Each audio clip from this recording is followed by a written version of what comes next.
J'ai découvert la vénerie tout petit parce que chez nous c'est un virus familial. Ça date de mes arrière-grands-parents. Ils ont passé le virus à mon grand-père et ses frères et sœurs et mon père et ainsi de suite. Et c'est ce que je suis en train de faire avec ma fille Maëlys. Elle aime ça, elle vient pas, fait ce qu'elle veut, mais elle découvre, elle aime la nature. C'est de cette façon-là que ça se transmet de génération en génération chez nous.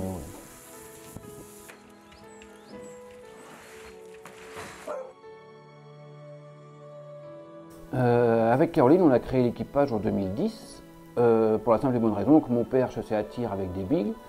Un soir, il nous a annoncé lors d'un dîner ici qu'il se séparait de sa meute. Donc sur le coup, j'ai rien dit, j'y ai réfléchi et puis j'en ai parlé à Caroline et Caroline m'a dit mais vas-y, t'en meurs d'envie, même si ça marche pas ou quoi, reprends les chiens, on va essayer de faire quelque chose, je t'aiderai, ainsi de suite. Et c'est vrai qu'elle m'a beaucoup aidé au départ pour le travail au chenil.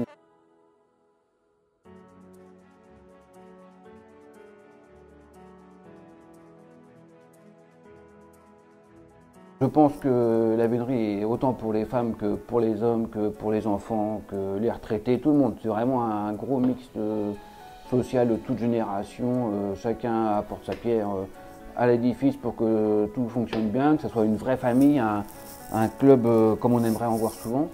Les femmes ont leur place parce que je vois Caroline, quand je l'ai rencontrée, elle ne savait même pas que le Strasbourg existait encore. Elle connaissait le nom comme ça, avoir entendu ou avoir lu, mais elle est venue une fois, ça lui a plu. Donc elle a dit bah oui, je veux bien revenir le week-end prochain, et puis je t'accompagne encore, et je t'accompagne encore, et puis de je t'accompagne encore, c'est parti à je t'accompagne toujours.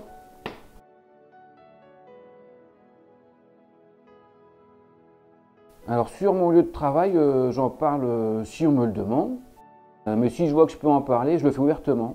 Et très souvent, très souvent, dans mes collègues, peu importe l'âge qu'ils ont, ils ont tous la même réponse en disant à t'écouter, on voit bien que bah oui, tu tues pas un animal tous les week-ends, qu'il a réussi à se sauver ou quoi, c'est peut-être pas mal.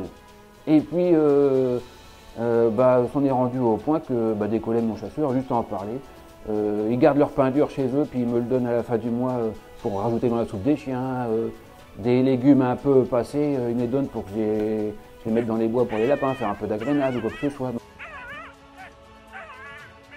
Beaucoup viennent nous voir pour la première fois ou découvrent la vénerie pour la première fois en venant passer une journée avec nous et nous disent souvent le soir ah bah oui, on veut bien revenir parce que c'est pas la Java comme on pensait, c'est pas le bazar comme on pensait, vous faites attention, vous respectez et tout, ça nous plaît.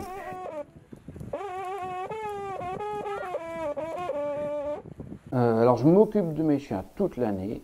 Sur 365 jours par an, je m'en occupe 358 parce que lors de nos vacances, c'est ma belle-mère Patricia qui vient habiter à la maison, qui s'occupe des chiens matin et soir. Donc il n'y a que cette période-là de l'année que je m'en occupe pas, sinon je m'en occupe tous les jours, toute l'année, peu importe le temps qu'il fait, il faut y aller.